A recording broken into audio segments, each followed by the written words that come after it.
Pai, do Filho e do Espírito Santo. Peçamos que o Espírito Santo nos ajude neste momento de estudos sobre o ecumenismo. Ave Maria, cheia de graça, o Senhor é convosco. Bendita sois vós entre as mulheres, e bendito é o fruto do vosso ventre, Jesus. Santa Maria, Mãe de Deus, rogai por nós, pecadores, agora e na hora de nossa morte. Amém.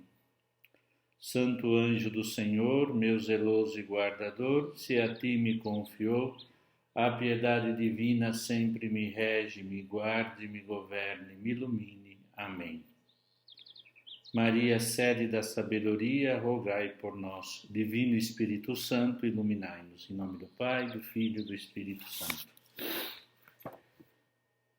Nós temos aqui o documento Diretório para Aplicação dos Princípios e Normas sobre o Ecumenismo, do Conselho Pontifício para a Promoção da Unidade dos Cristãos. E eu vou estudar convosco as notas explicativas que a CNBB faz ao Diretório Ecumênico, aplicadas ao Brasil, que me parece mais importante, que é uma questão prática. Está aqui como um anexo no Diretório na versão para a Igreja do Brasil. E eu vou ler com vocês, estudar um pouco, para que possamos nos aprofundar, tá bom? Diz assim na página 181, Diretório. No uso jurídico canônico atual, quando aplicado o termo a disposições emanadas pela Santa Sé, entende-se por diretório um conjunto não só de normas obrigatórias, mas também de orientações e diretrizes pastorais, cuja aplicação depende em grande medida da prudência da autoridade responsável. Daí a necessidade de ler com atenção o nosso Diretório Ecumênico, a fim de distinguir claramente o que é estritamente obrigatório do que não é mais do que uma recomendação de peso, sim, mas que não gera uma obrigação especificamente jurídica.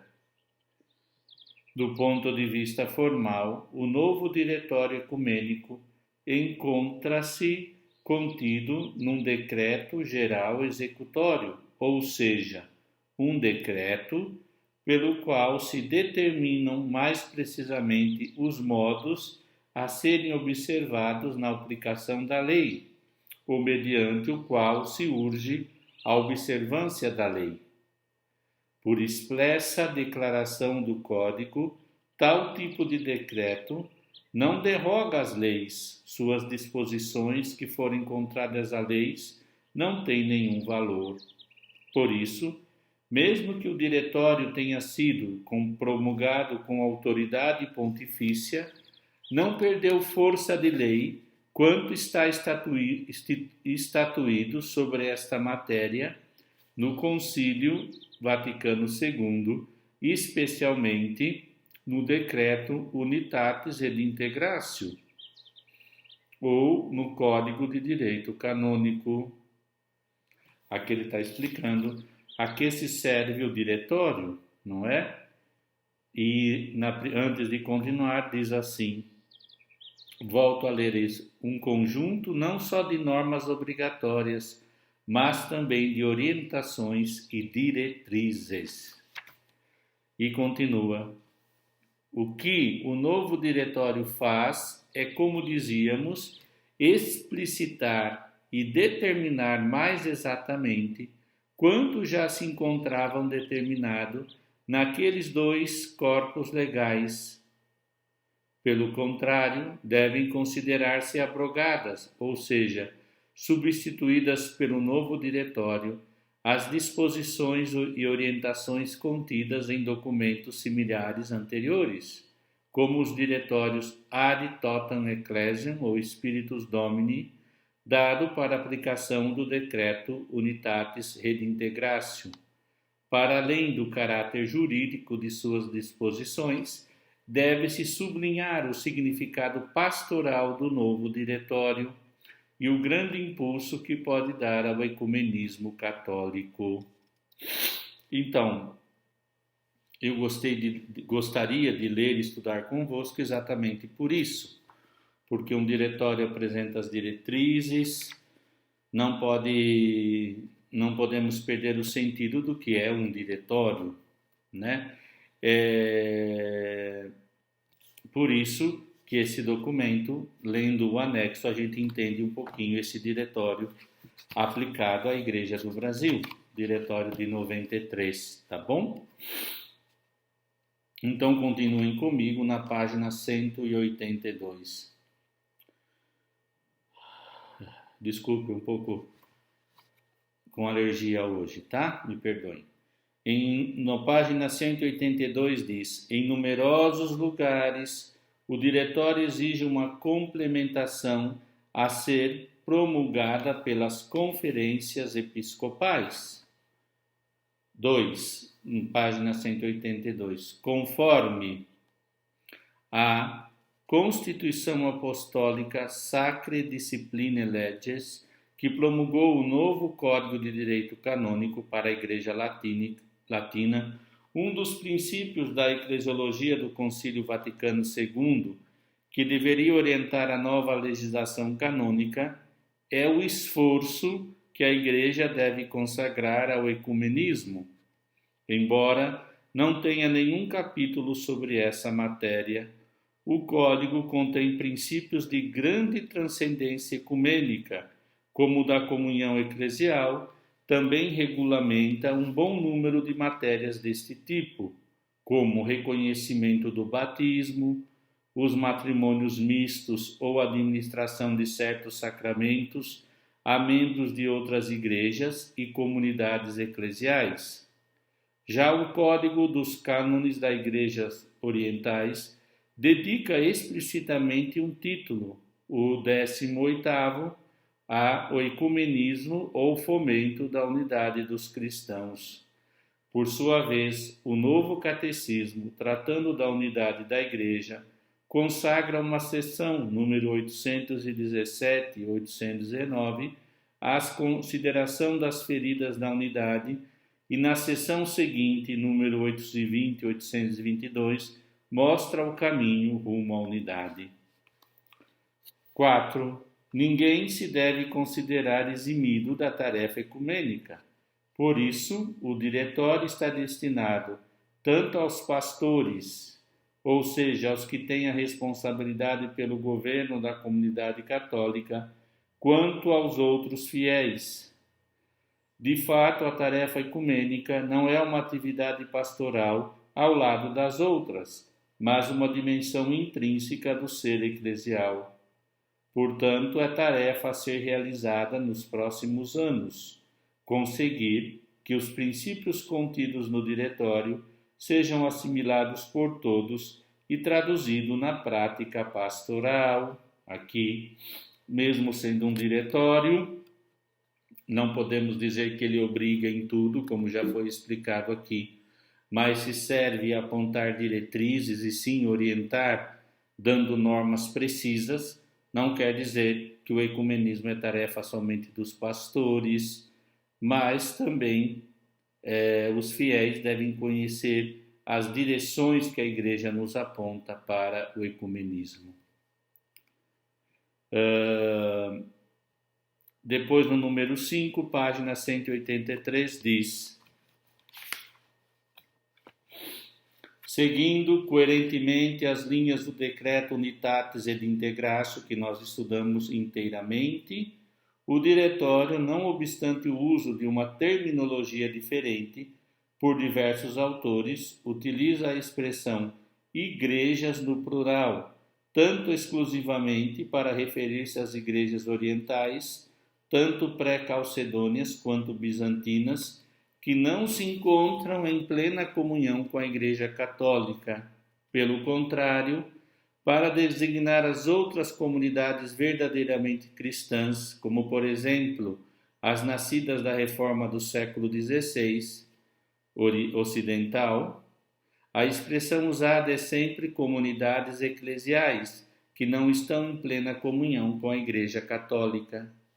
Unicamente quando trata dos conselhos de igrejas, o diretório se afasta dessa terminologia, mas adverte da nota 159 que naquele contexto o termo igreja deve ser entendido no sentido sociológico mais do que no estritamente teológico. Então aqui vale uma explicação. Então, o diretório, quando fala das igrejas ortodoxas ou as igrejas orientais que não se encontram em plena comunhão, diz igrejas no plural, ok? Quando fala da comunidade nascida da reforma de Lutero e, consequentemente, das outras, fala de comunidades eclesiais. O igreja, aqui entendido no sentido sociológico, mais do que estritamente teológico. Além das referidas igrejas e comunidades eclesiais, continuamos na página 184, fala-se neste número de seitas e novos movimentos religiosos. O conceito moderno de seita foi cunhado originalmente nos Estados Unidos para designar grupos de origem cristã, mas que, baseando-se em supostas novas revelações, como por exemplo o livro do Mórmon, se afastam substancialmente do cristianismo. Esse parece ser o sentido da expressão no novo diretório. Então, primeiro, na acepção profunda para entendermos seitas, é um termo utilizado nos Estados Unidos, criado ali, para dizendo que igrejas, grupos de origem cristã, que, baseando-se em novas supostas revelações, como o livro dos Mórmons, se afastam substancialmente do cristianismo. Agora vai dizer, na América Latina, porém esse termo seita tem sido aplicado indevidamente e com frequência a todas as missões protestantes, especialmente as de origem norte-americana, e ultimamente os grupos de tipo pentecostal. Por ter o termo seitas na nossa linguagem comum uma conotação pejorativa, deveríamos evitar essas confusões que prejudicam o verdadeiro ecumenismo.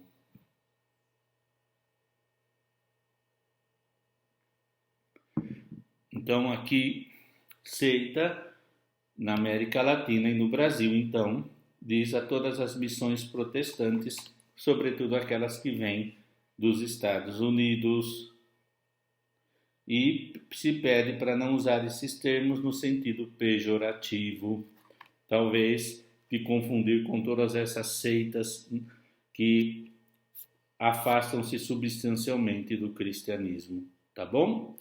Página 185, vamos lá. Por outro lado, por novos movimentos religiosos, entendem-se os grupos que se originaram nos 2 últimos séculos a partir de tradições fundamentalmente não cristãs, como o Espiritismo, os grupos neobudistas ou os New Age, mesmo que tenham incorporados alguns elementos cristãos. E aqui vem os novos movimentos religiosos e também aqui a New Age, os grupos neobudistas, dessas tradições mais orientais. Segundo parágrafo da página 185, o ecumenismo, no sentido do termo, trata exclusivamente da promoção da unidade entre os cristãos. Por isso, o relacionamento com seitas ou novos movimentos religiosos não é uma tarefa ecumênica, e sim de diálogo interreligioso dos cristãos. É o organismo da Igreja Católica encarregado do ecumenismo, o Conselho Pontifício para o Diálogo Interreligioso, fomenta as relações com esses grupos religiosos, sim, mas não verdadeiramente cristãos. Já o diálogo com cosmovisões não diretamente religiosos, como a maçonaria, ou formalmente agnósticas e ateias, está confiada ao Conselho Pontifício para o Diálogo com as Culturas. e na página 185. Então aqui veja a diferença entre ecumenismo, diálogo com as igrejas,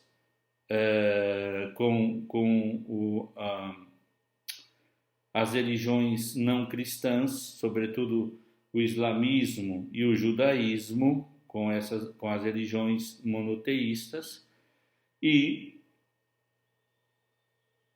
o diálogo com cosmovisões, visões filosóficas de Deus ou da religião, como a maçonaria ou os agnósticos, é para o Conselho Pontifício para o diálogo com as culturas. Vamos lá agora então continuar. Por favor, comigo. De acordo com o Diretório Código de Direito Canônico, as igrejas particulares nas quais e das quais se constitui a una e única Igreja Católica são, primeiramente, as dioceses, as quais se equiparam, não constando o contrário, à prelazia territorial, à abadia territorial, o vicariato apostólico, a prefeitura apostólica e a administração apostólica estavelmente constituída, cânon 368. O que prevalece no conceito da igreja particular não é o elemento territorial, e sim o pessoal, ou seja, a comunidade dos fiéis. Por movimento ecumênico, entende-se as atividades e iniciativas que são suscitadas e ordenadas de acordo com as várias necessidades da Igreja e a oportunidade dos tempos, no sentido de favorecer o restabelecimento da unidade dos cristãos. Concílio Vaticano II, Decreto Unitatis et Integratio, números 4, 8 e 9, cânon 755, parágrafo 1, que está no Código de Direito Canônico. Neste sentido estrito, o movimento ecumênico surgiu nas comunidades eclesiais nascidas da Reforma, tendo mais tarde a Igreja Católica e as igrejas ortodoxas aderido a ele. De importância decisiva para esse movimento, por ter criado o primeiro comitê permanente, foi a Conferência Internacional de Missões de Edimburgo, 1910. No período entre as duas guerras mundiais, surgiram as grandes organizações ecumênicas Fé e Constituição, Vida e Ação e o Conselho Internacional de Missões, que em 1948 convergiram para a criação em Amsterdã do Conselho Mundial de Igrejas. Então aqui está bem explicado como surge o movimento ecumênico. Tá bom? Então, aqui vale entender que o documento nos dá um resuminho da história, um resuminho. Então, diz assim, vale a pena ler neste sentido, o movimento ecumênico surgiu nas comunidades eclesiais nascidas da Reforma, tendo mais tarde a Igreja Católica e as igrejas ortodoxas aderido a ele, de importância decisiva para esse movimento, por ter criado o Comitê Permanente, foi a Conferência Internacional de Missões de Edimburgo, no período entre as duas guerras mundiais, surgiram as grandes organizações ecumênicas Fé e Constituição, Vida e Ação e o Conselho Internacional de Missões, que em 1948 convergiram para a criação em Amsterdã do Conselho Mundial de Igrejas. E aqui ele cita o Guia Ecumênico, Estudos da CNBB número 21, Verbete Movimento Ecumênico, que é um estudo, aqueles verdinhos, me parece. Depois, na próxima aula, poderei mostrar para vocês. Na página 186, nós vamos chegar aqui um pouquinho, se vocês me permitem, o conceito de comunhão. Vamos lá. Comunhão é uma noção, página 186, que foi tida em grande honra na Igreja Antiga e ainda hoje, sobretudo no Oriente. Não é entendida como um sentimento vago, mas como realidade orgânica que exige forma jurídica e ao mesmo tempo é animada pela caridade. Nota explicativa prévia. O Código de Direito Canônico, seguindo a doutrina do Vaticano II, supõe que pode existir diversos graus de comunhão. Por isso, usando a mesma terminologia do Código, não distingue entre os cristãos que estão e não estão em comunhão com a Igreja Católica, mas entre os que estão e não estão em comunhão plena. Página 187, segundo parágrafo. É perfeitamente conhecido que o texto do projeto de Constituição Dogmática Lumen Gentium, apresentado para discussão na aula conciliar, dizia no número 8b que esta Igreja, constituída e organizada neste mundo como uma sociedade, é a Igreja Católica. Após a discussão, foi trocada a palavra pela palavra subsiste claramente indicativas de que, não obstante a consciência da Igreja Católica de ser verdadeira continuadora da Igreja de Cristo, ela não se esgota toda na realidade salvífica, pois fora de sua visível estrutura se encontram vários elementos de santificação e verdade. Por sua vez, o decreto Unitatis et Integratio afirma que as igrejas e comunidades eclesiais separadas de forma alguma estão destituídas de significação e de importância no mistério da salvação. O mistério, o Espírito Santo não recusa empregá-las como meios de salvação. Página 188. Isso tudo temos estudado, não é? Desde o começo do nosso curso.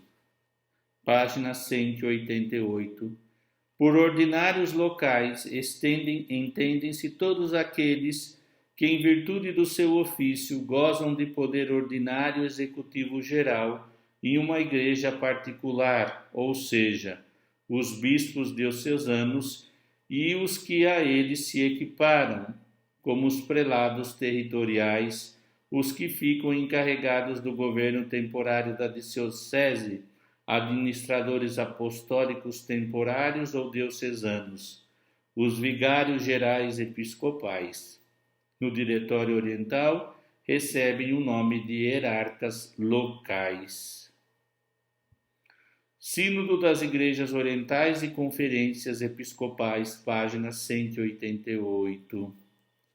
Os sínodos das Igrejas Orientais e Conferências Episcopais não são termos plenamente equivalentes, mas apenas análogos, pois os primeiros gozam de verdadeiro poder legislativo, ordinário geral sobre os territórios que lhes estão submetidos, enquanto na atual disciplina canônica, as conferências episcopais têm poder legislativo somente nas questões em que o direito universal o prescrever, ou que mandato especial da Santa Sé Apostólica, o estabelecimento próprio da iniciativa ou a pedido da conferência mesmo. Então, aqui, partindo desse pressuposto, que em algumas questões as conferências episcopais têm poder legislativo ordinário geral, não? Quanto na atual disciplina canônica tem poder legislativo, mas somente em questões em que o direito universal o prescrever. Agora, na página 188, nos explicará por que é importante entender isso. Como se deduz claramente deste número do diretório, o Brasil, país de maioria católica, não está eximido de um engajamento ativo no movimento ecumênico. Pelo contrário, a sua participação é crucial, Por isso, na organização pastoral da CNBB, não existe apenas ações de caráter ecumênico, mas uma dimensão ecumênica, a chamada linha 5, pois o ecumenismo deve estar presente em toda ação pastoral da Igreja Católica. Para dar cumprimento ao que se estabelece, tanto a CNBB, nos níveis nacional e regional, quanto as diferentes dioceses deverão concretizar em normas formalmente promulgadas as respectivas estruturas e atividades ecumênicas, sem esquecer a formação de agentes de pastoral ecumênica. Certo? Então, vou ler de novo o número 40, que está na página 189. Para dar cumprimento ao que aqui se estabelece, tanto a CNBB nos níveis nacionais e regional, quanto as diferentes dioceses, deverão concretizar em normas formalmente promulgadas as respectivas estruturas e atividades ecumênicas, sem esquecer a formação dos agentes de pastoral ecumênica. Infelizmente, na grande maioria das dioceses do Brasil, não existe um responsável pelo ecumenismo e nem sequer os organogramas dos secretariados de pastoral prevêem a sua nomeação. As suas tarefas encontram-se suficientemente descritas no diretório.